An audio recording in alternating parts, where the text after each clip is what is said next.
पण एकाही जाती धर्माच्या बांधवांना मी आतापर्यंत दुखावलेलं नाही, कधी दुखवणार सुद्धा नाही. ना कधी दलित मुस्लिमांना कधी बोललो नाही, सामान्याला कधी बोलणार नाही. ना कधी धनगर बांधवाला, ना बजारा बांधवांना, ना 18 पगड जातीतल्या कुठल्या बांधवांना, सामान्य जनतेला एका शब्दाने दुखवलं नाही आणि कधी दुखवणार सुद्धा नाही. आरक्षण मागतोय म्हणजे जातीवाद नाही.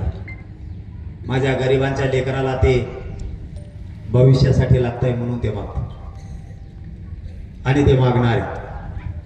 जर कोणाला तो जातीवाद वाटत असेल तर त्याला माझा नाईलाज, मी ते घेणार आहे आणि समाजाला देणार सुद्धा.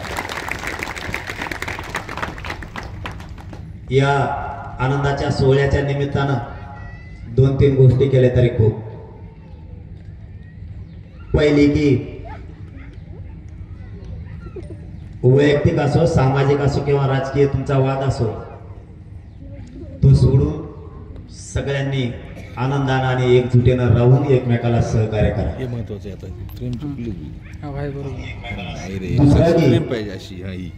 सगळ्यांनी व्यसनापासून लावलं. जर दारू किंवा कोणतं व्यसन करत असाल तर फक्त व्यसनापासून लांब जा. आपलं कुटुंब आणि आपला समाज सुखी झाल्याशिवाय राहणार नाही. फक्त व्यसनापासून लांब जा आणि कायम एकजूट राहा. कसलेच मतभेद येऊ देऊ नका. व्यसनामुळे आपल्या कुटुंबाचे हाल होत आहेत. आपले पाहुणे रावळे आपल्यावरती नाराज होतात. आपले गावकरी सुद्धा आपल्या जवळ बसत नाहीत. आपले मित्र सुद्धा आपल्यापासून लांब जातात. म्हणून आपण व्यसनापासून लांब जा. तुमच्या गावात घेतात का? तुम्ही कोणीच बोलणार, बरेच मेंबर आहे का तुमच्याकडे?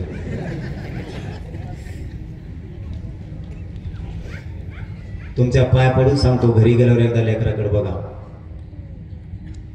सकाळी गेलेला बाप संध्याकाळी कसा येईल हे कुटुंबाला आणि आपल्या लेकराला चिंता असते. तुमच्या पायाला हात लावून सांगतो, फक्त व्यसनापासून लांब. आपली प्रगती कोणी रोखणार? आणि एक बांध ठोकरायची कमी करा. बांध ठोकरू नका एकामेकाची. त्या 1.5 फुटाच्या बांधासाठी 5-5 पिढ्या आपले लोक एकमेकाला बोलत नाही. आपल्याला हा बदल करावा लागणार. लोक म्हणायचे आपला समाज ऐक्यात नाही आला. लोक म्हणायचे यांना कधीच आरक्षण मिळू शकत नाही. मिळालं. एकजुटीत किती ताकद आहे हे आपण सिद्ध करून दिले. म्हणून काही गोष्टीत आपल्याला परिवर्तन करावं लागणार आहे. मनाचंही परिवर्तन करावं लागणार आणि पुढच्या काळात करा. तुम्ही जर एकजूट राहिले बाकीचं मी बघतो. कोणचं सरकार असो, जोपर्यंत मी जिवंत आहे तोपर्यंत तुमच्यावरती जे संकट आहे सगळ्यात अगोदर मी झालेले शब्द आपला शिवजयंतीच्या निमित्तानं. फक्त आपण आपल्या अंगावरती जायचं बंद करा. जाऊ नका. आणि 22 फेब्रुवारी पासून ते 22 मार्च पर्यंत आपल्याला काही गोष्टी कराव्या लागणार आहेत. म्हणून या महिन्याच्या काळात आपण करायचं ठरवलं. हे शेवटच सांगतो आणि थांबतो.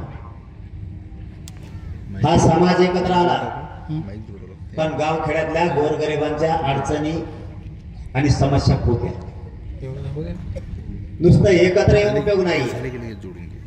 एकत्र आलो, एकत्र आल्याचं योगदान व्हायला जाऊ दिलं नाही. समाजाला नाही मिळणार आरक्षण दिलं, राहिलेलं सुद्धा मिळत.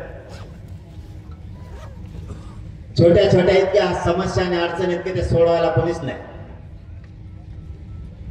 गावात नेमकं आपल्याला आलेली अडचण सांगायची कुणाला? हा गाव खेड्यापासून शहरापर्यंतची सगळ्यात मोठी समस्या. आपल्याला प्रत्येक गावात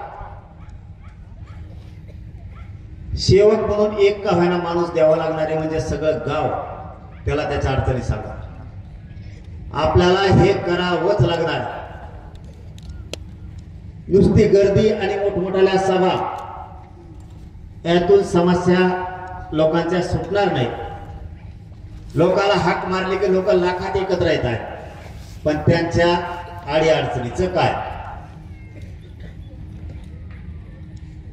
गावात येणारे अडचण गोरगरिबांनी सांगायचे कुणाला? एक सांगायला त्यांना हक्काचं ठिकाण आपल्याला द्यावं लागणार. आधार जे म्हणलं जातं ना, गोरगरिबाला कसली अडचण आली तरी ते सोडवण्यासाठी तालुक्याला आणि गावाला एक पोरगा आपल्याला द्यावं लागणार आहे, म्हणजे सगळे गावकरी त्याला आलेली अडचण सांगू शकते. एकमेकाच्या समस्या आणि एकमेकाचं दुःख आपल्याला सगळ्यांना माहीत झालं पाहिजे. एखादा विषय होऊन गेल्याच्या नंतर आपल्याला 2 ते 3 महिन्यानं कळतो, तोपर्यंत त्याने सगळं सहन केलेलं असतं. मग मुलाच्या शिक्षणाचा असू द्या, मुलीच्या शिक्षणाचा असू द्या, त्याचा हॉस्पिटलचा असू द्या, पोलीस स्टेशनचा विषय असू द्या, किंवा पंचायत समिती तहसीलचा विषय असू द्या, कलेक्टरचा विषय असू द्या, छोट्या छोट्या कामात सुद्धा शेतकऱ्यांपासून गोरगरिबांना अडचण येते, त्यांच्या अडचणी सोडवायला कोणी नाही. म्हणून गावात एक माणूस असलाच पाहिजे की गावकऱ्यांच्या समस्या जाणून घेऊन तेव्हा सोडवायच्या. यासाठी 1 महिना आपण ते काम करतोय.